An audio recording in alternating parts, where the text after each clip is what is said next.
Hello miss रिया। रिया जी, मैंने आज आपके लिए बड़े प्यार से एक शायरी स्टेटस बनाया हूँ। तो चलिए रिया जी, देर न करते हुए शायरी को स्टार्ट करता हूँ कि आपकी जिंदगी में कभी कोई गम ना हो, आपकी आंखें कभी नम ना हो।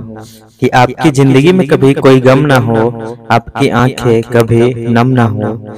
आपको मिले जिंदगी की हर खुशी, कि आपको मिले जिंदगी की हर खुशी, भले उस खुशी में हम ना हो, कि भले उस खुशी में हम ना हो। I love you Riya.